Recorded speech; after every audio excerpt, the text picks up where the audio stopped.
Okay, so to start off, I've got a scanner up here hooked up to power and hooked up to a USB port in the back of the computer. Um, I don't think there's an abundance of scanners in here. This was the only one I found. However, there is a lab in 308 and you guys have access to it. There's certain lab hours.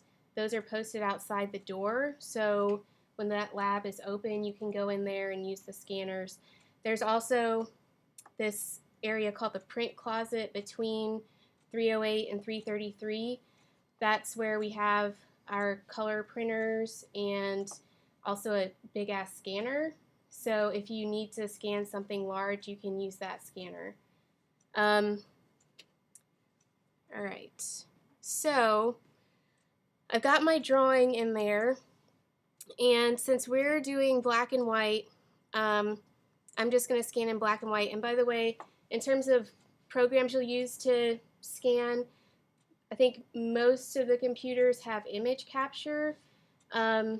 There's also something called view scan, so either one of those is fine. As long as your scanner is hooked up to the computer you're using and is turned on, it should show up in devices when you open up the application. If it doesn't, then something is wrong. So you have some options here. I'm going with black and white because we're outputting this in black and white. I don't need color. The amount of grays, you can just choose how many grays, how many different types of grays will be used in the image. So that's up to you. Really, the 256 is plenty for this. Resolution. So resolution in this instance refers to dots per inch. When it comes to anything that you're going to print out, you need to scan it in at least 300 dpi. That's the resolution that gives you the most crisp image. If you're going to enlarge the image, I would recommend using a higher DPI. So I have it set to 400 in case I want to make this larger. Now, if you're doing something strictly for the screen, so it's just going to be seen on a projector or on the internet, 72 DPI is fine. Be aware that if you bring something in at 72 or anything that's lower than 300 DPI, if you try to change that DPI, make it larger later, it's going to degrade the image, and if you try to print it, it's going to look like crap. So if you know there's any chance you're going to print it out, just scan it at 300 DPI or higher. These other things you can kind of mess with depending on your image. You can choose a default size like letter. Sometimes tabloid is an option. I'm just going to do a custom size because all I need is my actual drawing, so I'll limit it to the drawing itself. Next important thing is where you scan your image. A lot of times I'll forget to pick where the saved file is going to, and then I have to search for it, and it's a pain in the butt. So just make sure you choose a file. I've got a special folder in here just for this stuff. So I choose where it's going to go, and then I name it something. File format, you're either going to choose a JPEG or a TIFF. JPEG is what you typically use for photographs. It usually has a smaller file size. It's usually intended for things that probably are going to go on the internet. A TIFF file tends to be a bit larger, more detail. The file size itself ends up being larger, so that's a factor. If you're importing artwork like this, a TIFF file might be the best way to go. You can always save it out as a JPEG later. Then image correction, you can choose none, which means when you scan the image, it gets saved just the way it looks. It's actually really beneficial to use image correction, so I'm choosing manual, because then you can adjust the contrast and everything, and it actually takes some of the work out before you even get into Photoshop. These are some other things you can try out, but first I'm just going to do an overview scan, so a preview. It might take a second.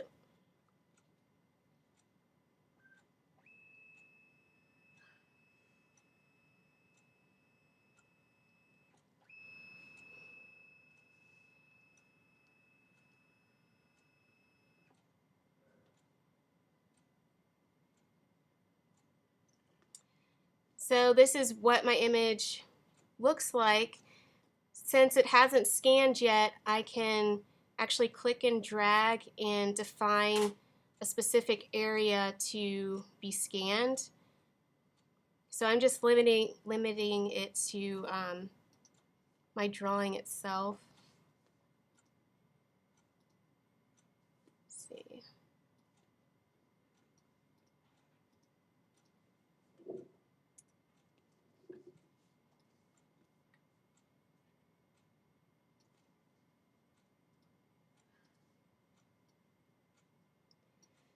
Some other things you can do before you actually scan it.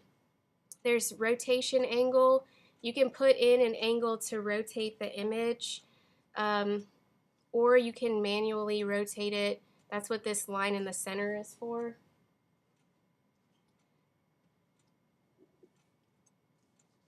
But I'm just going to put in, actually I'm going to leave that alone because I'm going to show you how to do it in Photoshop too.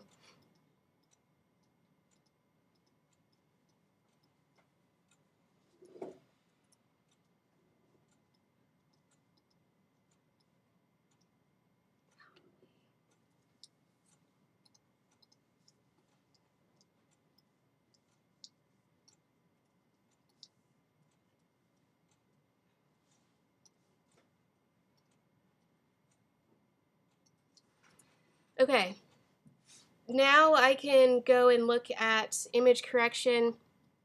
With black and white images, it's really important to mess with the contrast while you're here. What it's doing is it's taking the grays out. It's taking the darkest grays and making them black, the lightest grays and making them white.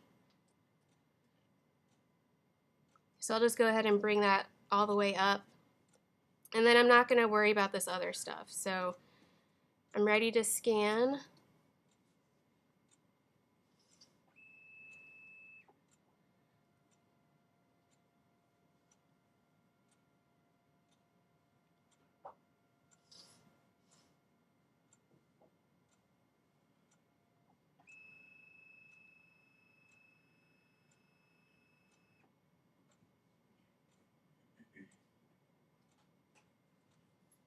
So my image is saved to the spot I designated.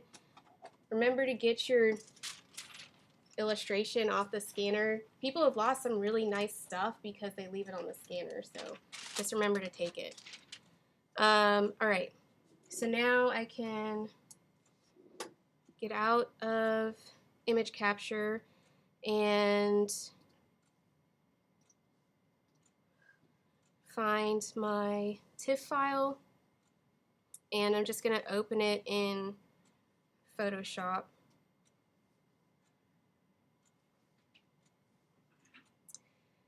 So there's some things that I'll want to do right away. First thing I might want to do is rotate the image so it's the right way.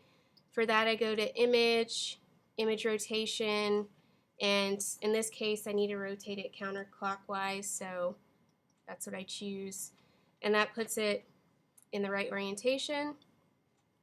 The next thing I do before I edit anything is I always duplicate the background layer. And if you aren't familiar with Photoshop, everything works in layers. So it helps to actually do certain things in different layers so you can turn things off delete things that you maybe don't want to use. But I like to duplicate this layer in case I really mess something up and I need to go back to the original scan. This layer will always be there. So a quick way to duplicate the layer is to click and drag it down to this icon. It's a new layer icon and it makes a copy. Another way to duplicate it is to go to this drop down menu in the right corner and go to duplicate layer. So now I could actually hide the background, the original background layer, by clicking the eyeball. You won't know it, it's gone away, but it has. And now most of the edits I'm going to do into this copy layer.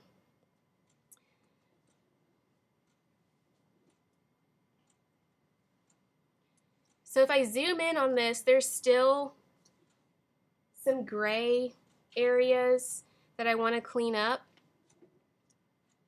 So I'm going to use some different image editing features to adjust that. The first thing I'll do is adjust the levels. And usually actually with black and white images, this is pretty much all I'll do.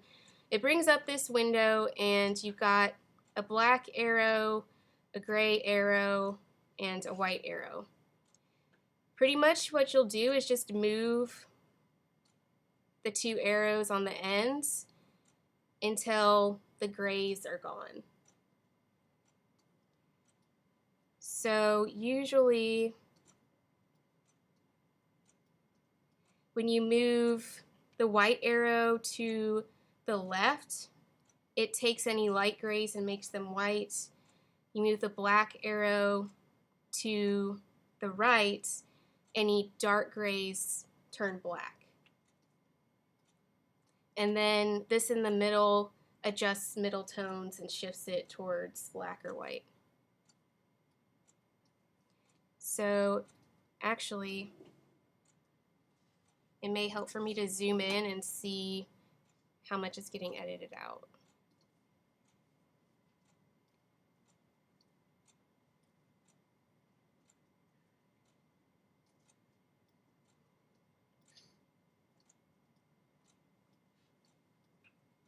One thing you'll have to be careful about when you do levels though is sometimes it can come out kind of chunky. This is a pretty high resolution, so it's not really doing that, but especially if you have lower resolution photos, it'll kind of pixelate. So I've gotten rid of most of the grays, and if I wanted to, this could be it. I can go in and get rid of some little spots that may be on the image, and to do that you can take the paintbrush tool. These boxes down here are the color swatches. The one that's on top is the active one. So I'm going to use white since I need to get rid of this little black mark. So I click this double arrow and it switches the active swatch, and I just go and delete, well, actually paint over any little spots. Wow, I guess that's the only spot. Okay, what I might want to do at this point is save my file. I'm going to save it as a PDF, or not, sorry, a PSD, a Photoshop document, so that way I can go back and change stuff later.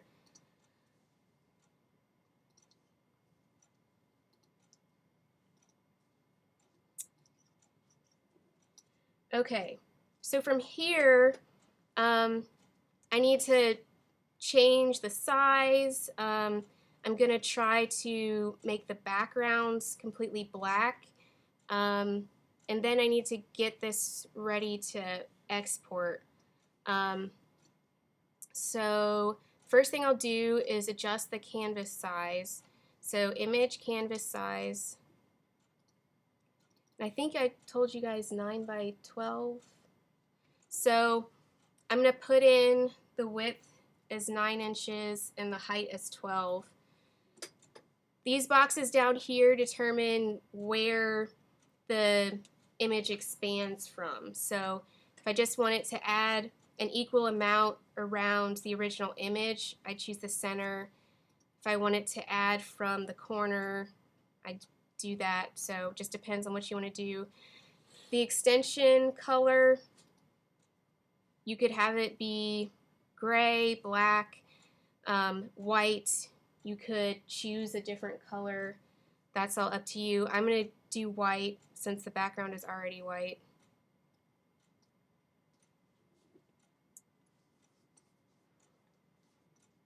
And it added white to this one, but that's okay.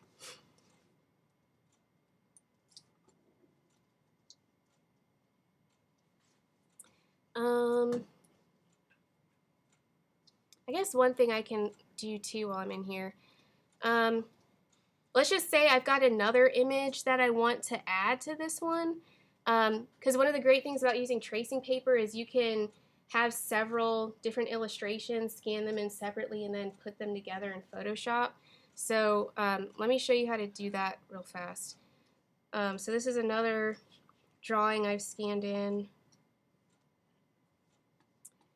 and I'm going to rotate this one and do the same thing that I did for the other one.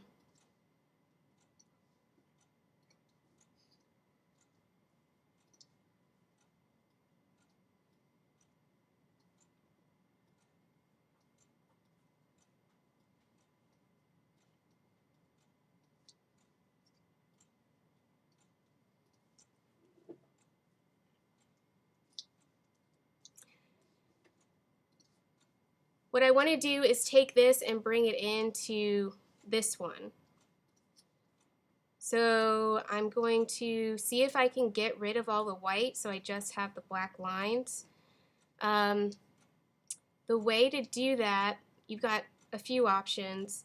The quickest way is to use this magic wand tool.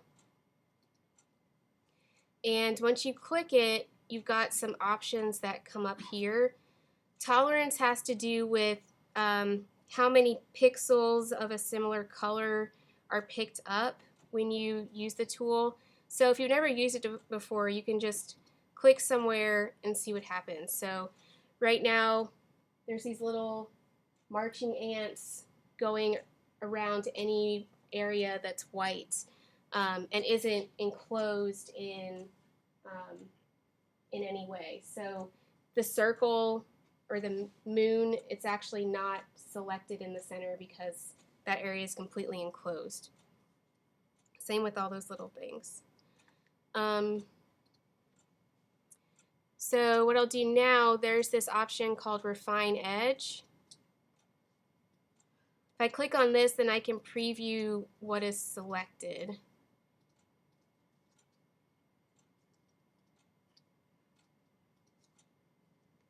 So it's a little tough to see, but you can use these different features to kind of mask things out so you can tell what's selected.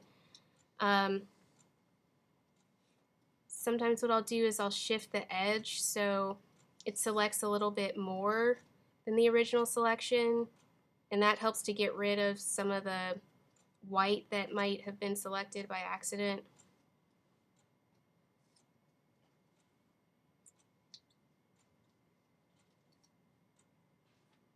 And then what I can do is just press delete, and it takes away the white that was selected. I could also take the magic wand and click inside this circle, do Refine Edge, and make adjustments, and do the same thing.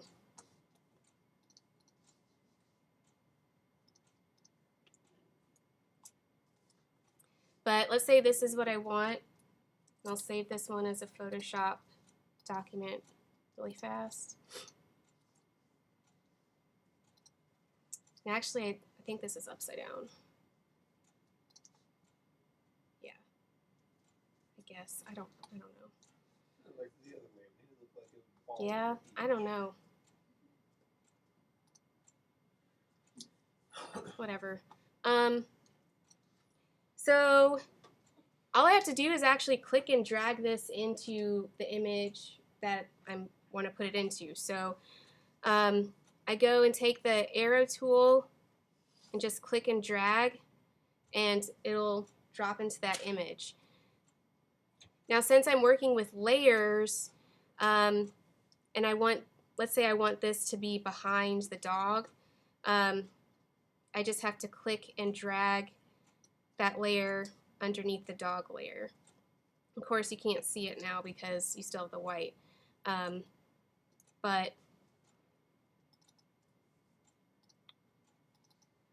I'll leave it there for a second. You can also double click on the text here and change the name. I'll call this dog. And I'll move this up here just to show how you can make it look like these are merged together. So here what I would do is just start to delete any areas that are overlapping the other image. Since everything is transparent behind it, I'm going to use the eraser tool, and I can just click and erase. The eraser tool and the brush tool, they all have the option to make the size larger, smaller, to change whether it's fuzzy on the edges or has a hard edge. So I'm going to make this a little bit smaller, and I'm going to increase the hardness to 100%, and I'm just going to go and get rid of those areas.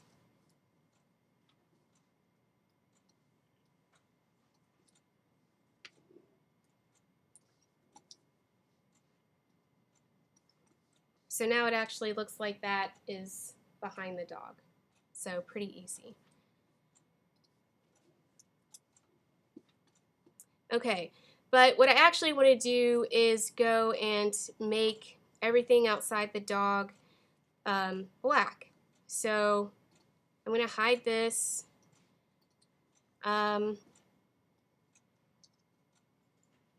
And what I first need to do is get rid of this white that's around the dog. So I'm going to use the, oh, actually, there's something else I have to do before. So you all know how with this image, anything I selected that wasn't enclosed had the marching ants around it, but the center of the circle didn't because it's completely encapsulated by the black line. My drawing here has all sorts of broken lines. So if I just take the magic wand tool and click, it's going to select all these areas inside the dog that I don't want selected. So one way to remedy this is to actually go and patch up those areas. Now to do that, I'll make a new layer. So there's this new layer icon, and it has to be above the dog layer so I can see what I'm doing. I'm going to make the active color black just so I can see it, and it'll help with the selection. And then I'm going to take the brush tool. The hardness is 100, size is 10 pixels, which should be okay.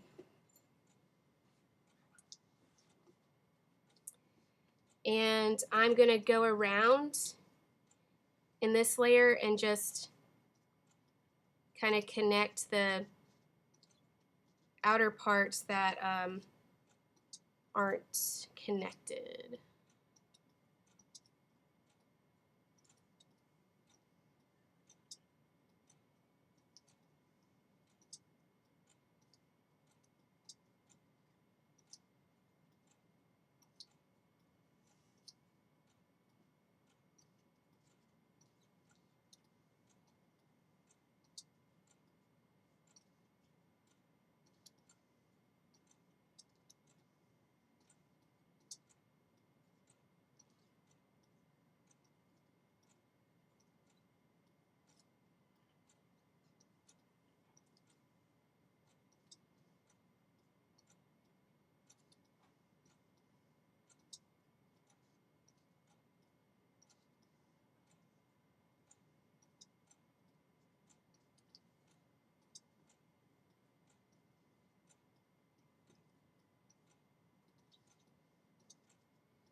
Okay, I think I got everything.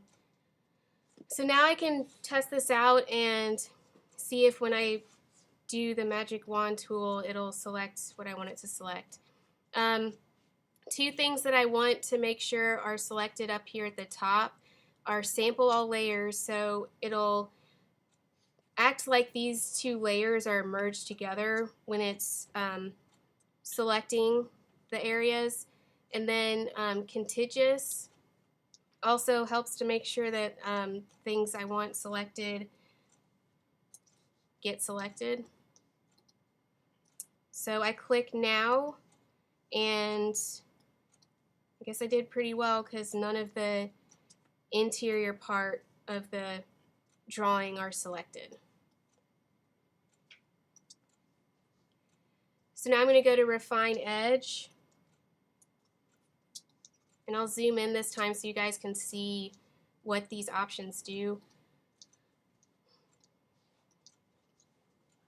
So the part that isn't selected is red, and you can change it so, oops. So maybe it's white that shows the selected area, and this might work okay because I might see how much the edge is shifted. Okay, maybe not. But I'm going to shift the edge, meaning it's going to go a little bit into the area that isn't selected, and that helps to get rid of the weird white edges that might not have been initially selected. Then I can change these other features. You can smooth it, so if there's any jagged parts, those can be smoothed out. Feather makes it fuzzy around the edges, so on and so forth. So those are all things you can try out. I just need a clean edge, so other than the shift edge, I'm not going to change anything. And what I'm going to do next is make a new layer and take this paint bucket tool, and this will take any active color and fill the selected area with that color. So this should fill it with black. So I do that, and that area is filled with black. However, when I deselect it with Command D, there's still these weird white edges. So I want to go back and actually extend the selection so I can get rid of those edges. So I'm going to go back in history, and one kind of quirky thing about Photoshop, you can't just press undo. If you press undo, it'll only go back one step. So this history panel shows you everything that you've done, and you can go back to a specific point in the history and go back to that part of it. So I'm going to go back to where I refined the edge. I'm going to go to the selection menu, go to modify and expand, and you can choose a number of pixels that get added to the selection. So I'm going to try 3, and you can see how that extended over the line. So I can do one of two things. I could actually from this point go back to the dog layer and delete all of that.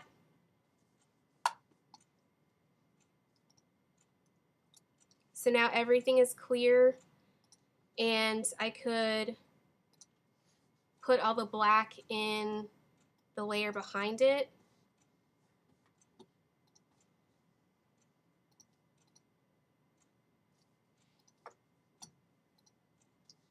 and then put the dog on top of it, and I have the black.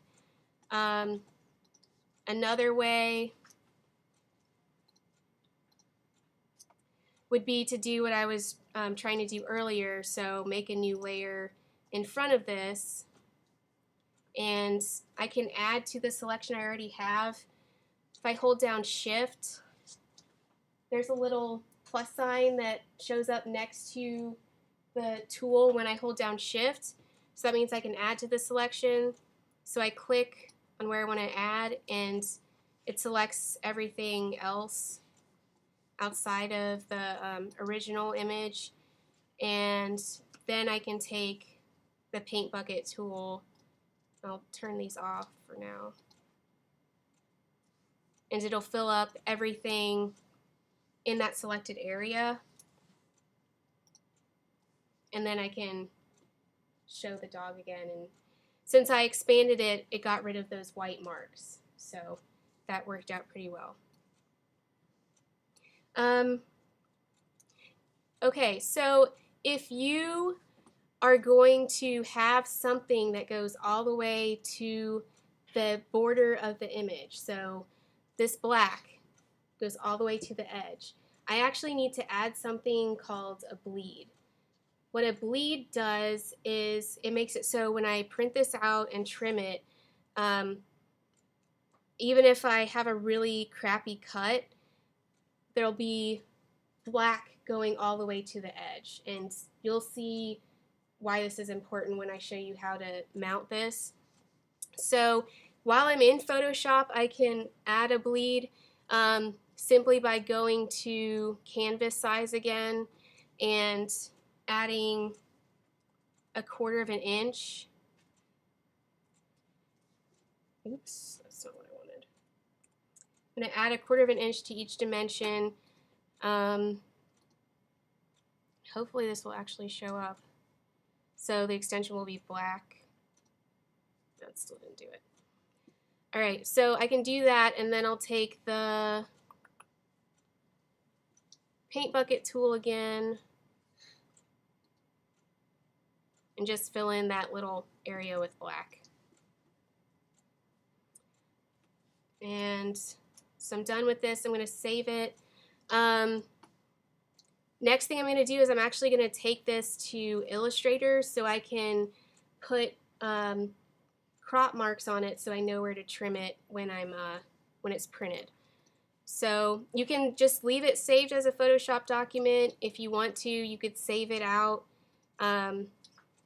as a TIFF again.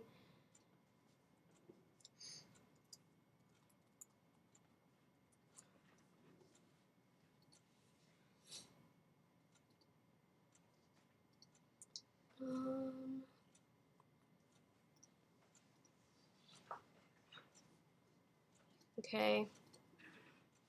So then I'm going to go to Illustrator and start working with a new document. So here, File, New.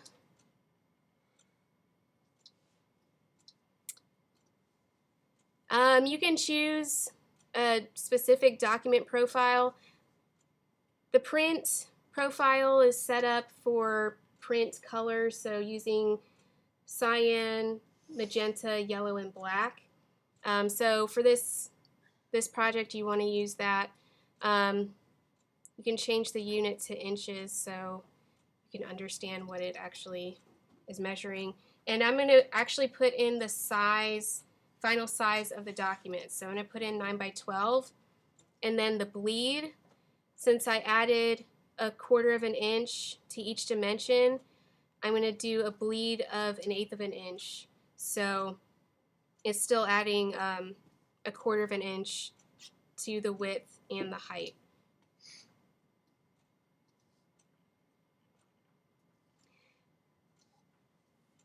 So I have my artboard. The red line is the bleed line. So you can see that it extends beyond the actual document. And since I saved out the file with some extra space, it should extend to that red line.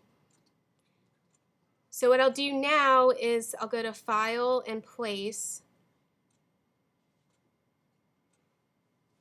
and I'll find my document.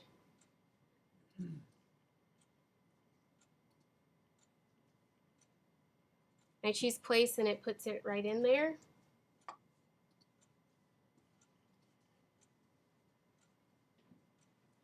And from here I could go ahead and export this to be printed. Before I do that, I'm going to do one other quick thing. If you do want to make some refinements in Illustrator, there's a way to do that that's actually really compatible with black and white drawings. So I'm going to make another artboard.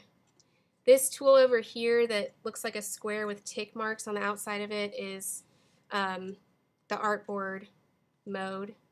And if you want to make a new artboard at the same size of one you already have, you can hold down Option and it gives you these double arrows, and then click and drag to make an exact copy of that artboard.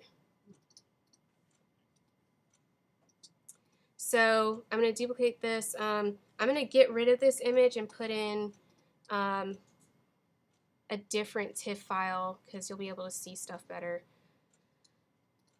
So place.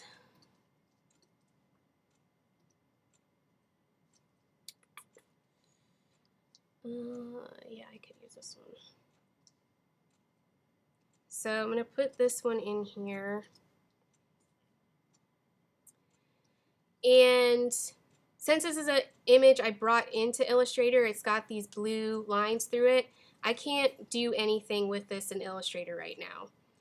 You've got these options up here, and these are what you're going to start to use to actually turn this into something that Illustrator can use.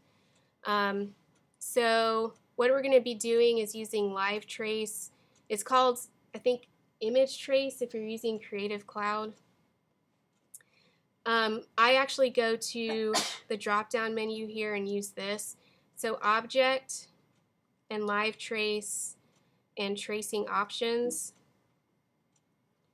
And if you have a really big image, it'll just say it's going to be slow. So I'm going to click Preview so I can see what changes are being made.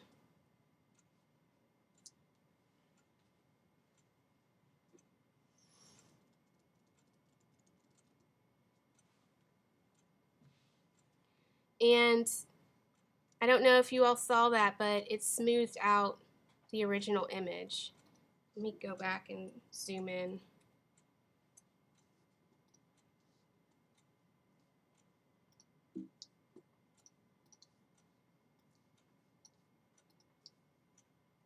So right now it's in black and white mode, and what that means is it's going to output only in white and black. So it's only using those two values, which is what I want to do for this project. So it actually went in and it smoothed everything out and turned it into vector, which is what Illustrator is based in. So you can play with these different options to get the kind of quality you want. You would want to make sure this fill button is selected. Other things you might want to check: if you don't want this white, you don't want any white, you just want it to be clear, you would click Ignore White, and it would take all of that away. So I don't think it's going to make a difference here, but I'll do it anyway. And then these three options down here are just different things you can play with. It basically changes how true the rendering is to your original drawing. And they each do really different things. I don't honestly remember what each one does, but you can just play with it. So when I have something I like, I click Trace, and that makes it into a vector object. It's still got that X through it, so I can't do anything right now. You have to click Expand, and once you do that, you'll see that all of the black is outlined with the selection, the blue selection lines. And so now this is an actual vector piece. So one of the advantages to doing this is you could make this bigger. And with vector, it's not going to lose the integrity of the image. So in Photoshop, I was saying if you have a really low DPI and you try to make it bigger, it's going to degrade the image. That's because you've got a limited number of pixels per inch. You make it bigger, it's going to break down into little pixels. With Illustrator, it's using vectors, mathematical, crazy stuff, and when you make it bigger, it's always going to have a smooth edge. So it makes enlarging and duplicating and all that kind of stuff easier. So you don't have to do this. If you just want to try it out, you can do that. It does make things really smooth and clean. So if you like that idea, then that might be something you want to do. All right, so to save this to print, you'll go to File, and do we do export? I think it's export. No. See, File and Save As. Yeah. So File and Save As. I'm going to choose PDF.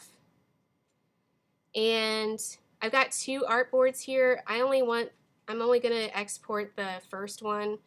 So I'm going to go to Range and just put 1 for artboard 1. I'm going to pick a place to save it.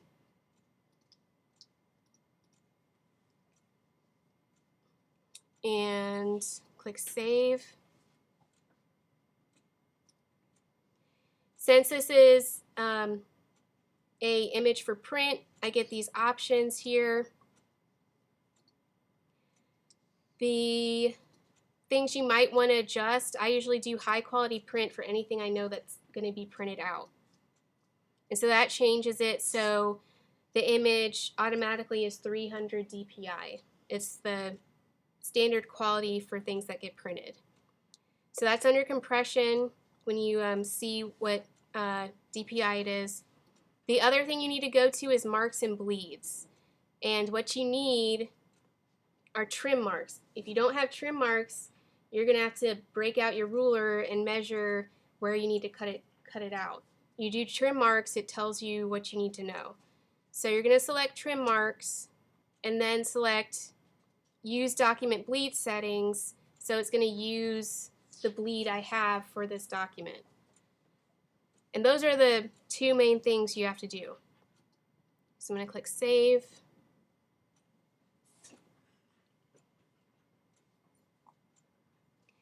And when I open it up, there's these marks in each corner. And so those are the trim marks. That's where I cut it down. And this is what you'd use to print from. Saving it as a PDF, especially if you go to the print closet and take your file and put it on that computer, it makes the processing faster than if you took an Illustrator file or a Photoshop file and tried to print it. It also makes it easier to put the crop marks on there. So that's pretty much it. Are there questions about this stuff in the computer? Nope. Okay. So now we're going to move back over there and I'll show you guys how you'd actually work with the print and get it mounted and everything.